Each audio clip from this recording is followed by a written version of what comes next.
Hello, Olivier. Great to have you back here in the virtual studio. Today, we talk about my favorite nightmare and in particular, how to use 4+4 in your writing, which is probably a bit more abstract to a lot of the conventional or diatonic composers. I would like to play the orchestral version that came out of this sketch here.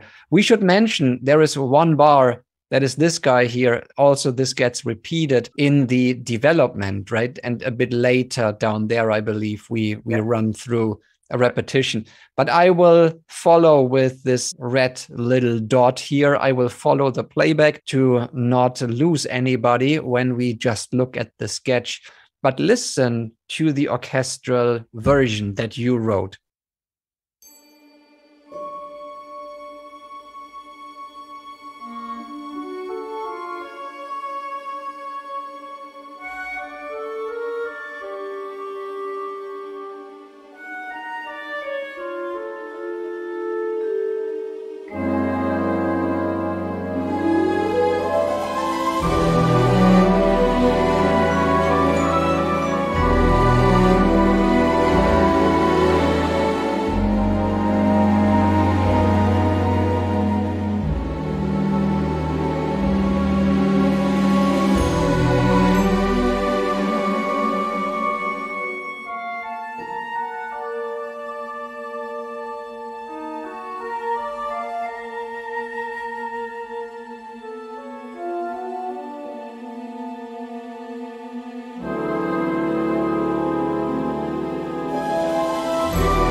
Oh, very nice and very moody, almost scary to some degree.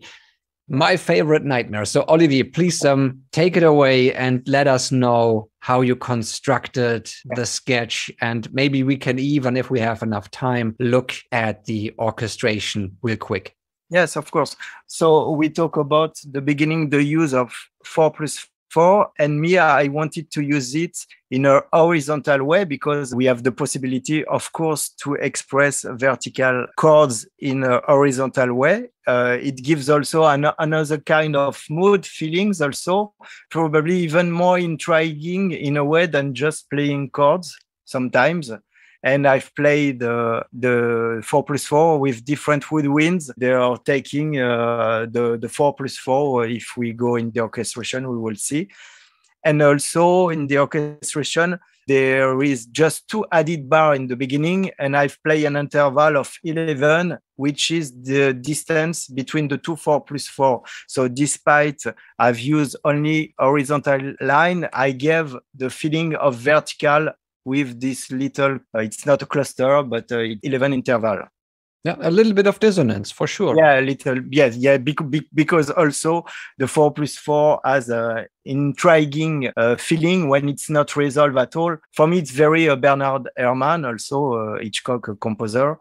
And we never know where we can go with a 4+4 because all the possibilities of resolution. So as long as it is not resolved, we are in what's going to happen situation. So it's very tense. Most of these things that you wrote as lines here, they are really completely based on 4+4. And this might not be very obvious to the diatonic composer, but if you look at the first 3 notes, the B flat going up by 4 chromatic steps, that's the D, another 4 chromatic steps up led us to the F sharp. Then this here is another 4+4. Exactly. So the F goes 4 up to the A goes 4 up to the C sharp. So this is part of the process. But what do you say, Olivier? And this is something that I believe is very interesting in terms of the process. How do you approach a composition that is supposed to end up in an orchestral environment? Do you jump into the orchestration directly, or do you really go through something similar to what we are looking at, which is your sketch right here, and very sparse, right? So this is not fully orchestrated. This is just a monophonic line in the first 3 bars that later gets replaced by a vertical structure and brings in a little bit of energy in different registers. But it is interesting to me to see how you started the whole piece, right? So is this a process that you always follow? Yes. So as we talk in another webinar, the importance of sketching, I never begin an orchestration composition. I always begin with a sketch. Not to mention when the composition becomes longer and longer, it's impossible to write orchestration from the beginning, because the orchestration is a total process, in a way, separated process.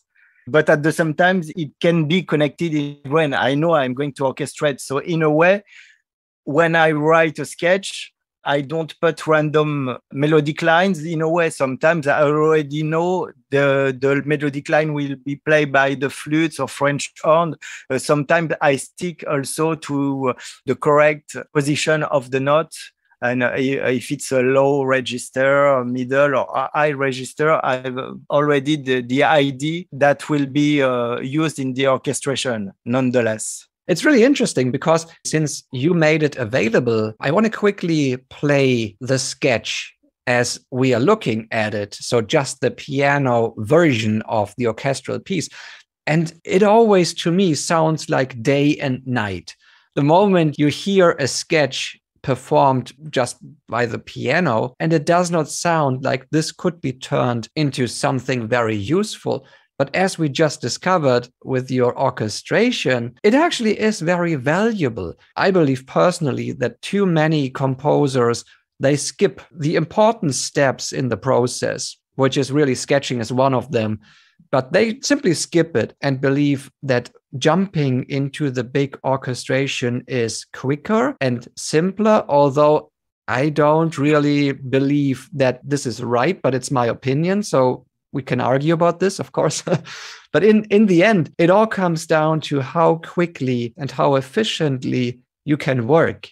If it takes you, let's say, 3 days to finish a piece and the orchestration of what we just listened, then this is not efficient. If it took you, 5 hours to write the sketch and the orchestration, that is great. That is really fantastic. So it all comes down to what you want to do in life and how much time you want to spend with these things. But let me quickly play the sketch, the piano version, just to give a contrast to the orchestral one that we've just listened to.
So there's a big difference between the sketch and also the emotion that comes out of the sketch and then out of the orchestral version.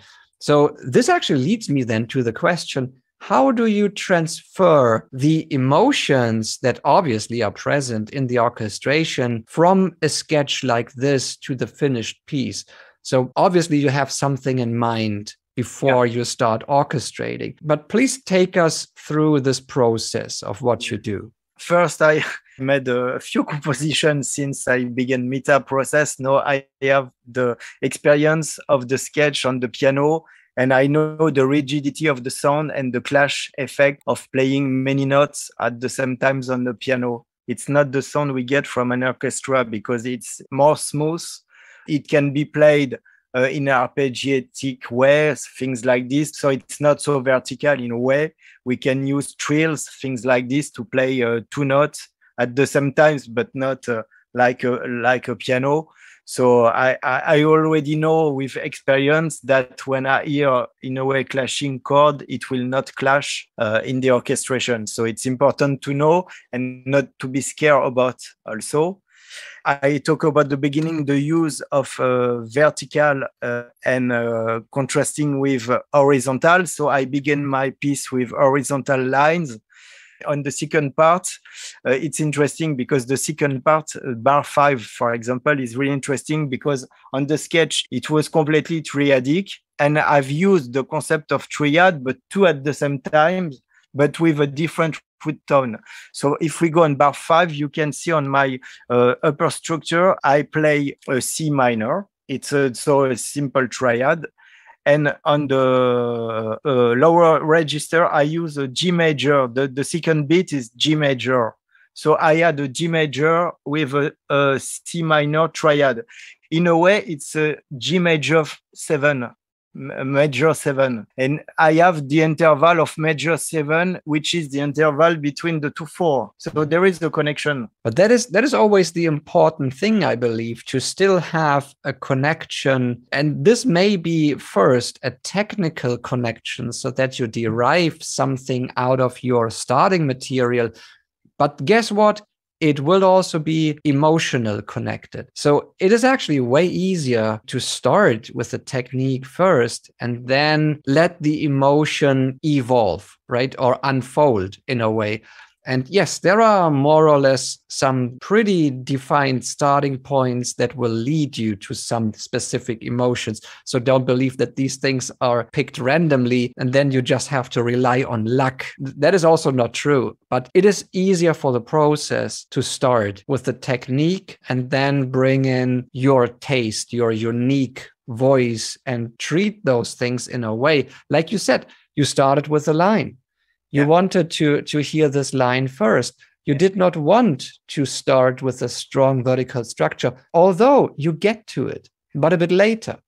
Yeah. So this was your emotional decision, but it is all connected via the 4+4. So this one here, the first triplet, is a 4+4. This is a 4+4. This one here, the F sharp D and B flat again, that's a 4+4. And there is the resolution. In fact, if we go on the second beat of bar 2, it's the G minor resolution. We know we talk about the resolution of 4+4.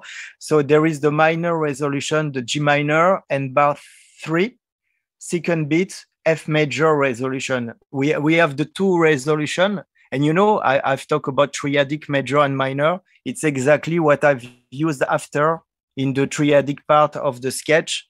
But me, I've used the two, like the 2+4 ID concept, but me, it was the use of two triadic. So I've used the concept in reverse in a way. Well, that is really then maybe a good transition to the orchestration here, because that is the score that you wrote and what we've just listened to. And it shows very nicely all of those lines on the woodwinds, right? So I know that you are a fan of the woodwind section, and one can really hear it in how you use it. So before we maybe pick one or two spots from the orchestration, let me replay the orchestral version to everybody so that we can look at the score now and refresh our memory.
Yeah, very nice. Talking of contrast, especially between those vertical structures and the lines, this becomes very obvious, but also there's a lot of details going on that also create contrast, of course.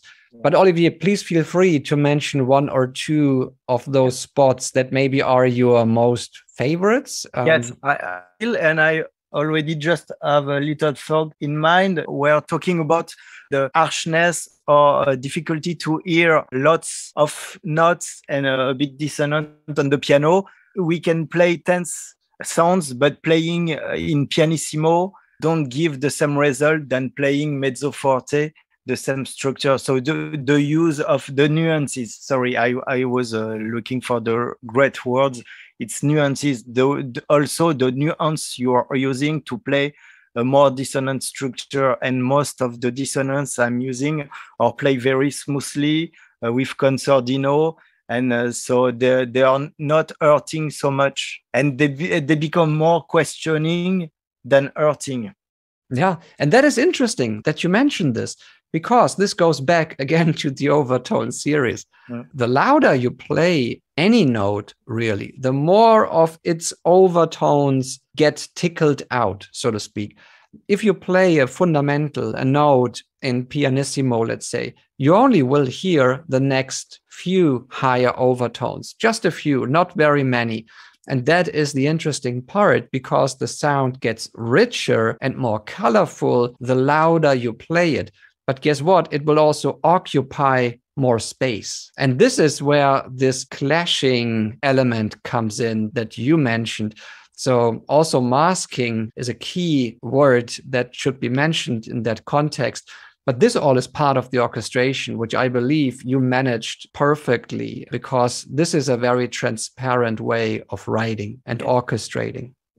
And also the orchestration made me use other lines. I love when, yes, you're on 1, 2, 3, 4, 5, 6 on bar 6, after I've played my main theme on the strings, I have a little melody played on the celesta and the woodwinds in triplets. Ba da da bi da da da. It wasn't written on the sketch, so the subtleties we can have with orchestration, and to give more melodic sidelines, things like this, is also the creative part. It means the orchestration continue. There is a part of a bit composition again, continuity of composition in a way.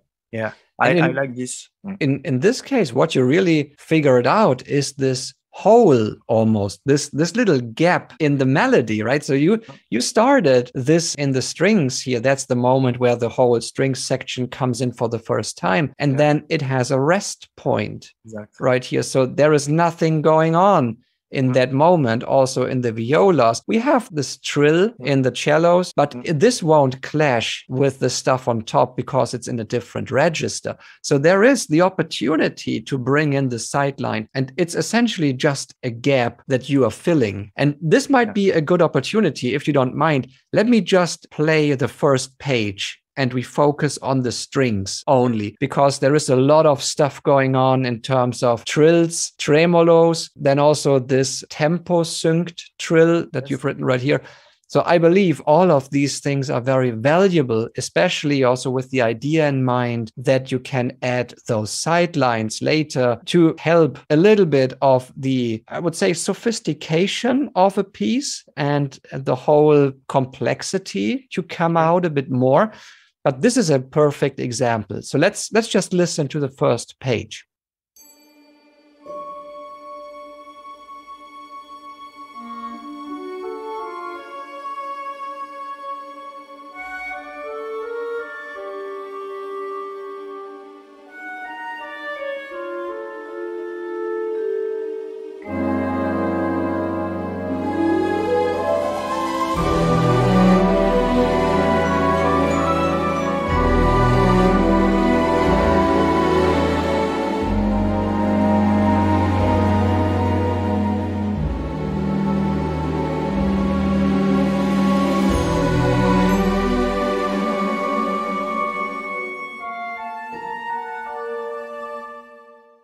Wow, there is so much to talk about here in these few bars, actually. But I would say one of the great things that you did is to mix those different articulations, which almost creates contrast just in the strings section. Exactly. Right. So you have the melody or the melodic element on top. You have a sideline going on in the cellos that gets picked up by the violas.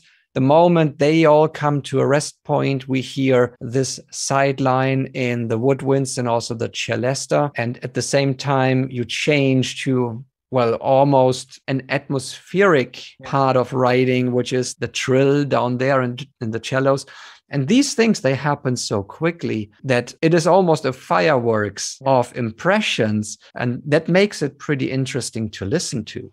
And it keeps the flow in a way, because, you know, I made a rest, but I played triplets. So the pace continues. So even for the listener, we know where we are. We have the feeling of the pace. Exactly. It just pushes the energy forward. Yeah. For the moment, we have touched upon so many things already. I will leave the closing words to you, because you wrote a significant piece of music here, all based on a rather unconventional starting point, which is 4+4. So if you ask probably some diatonic composers to compose something based on 4+4, they will be having a hard time, because they will be seeing it as an augmented triad and not as something that they can really use in different environments like you did, like harmonic writing or melodic writing, motors, even all of these things. So that is very inspiring. And I want to thank you for that.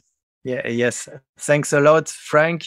Yes, but it will be a great thank you to Frank Erlinger, Mark Berkowitz, and TC Jones, because I'm there because of you. And it made me accomplish as a composer since nearly a year.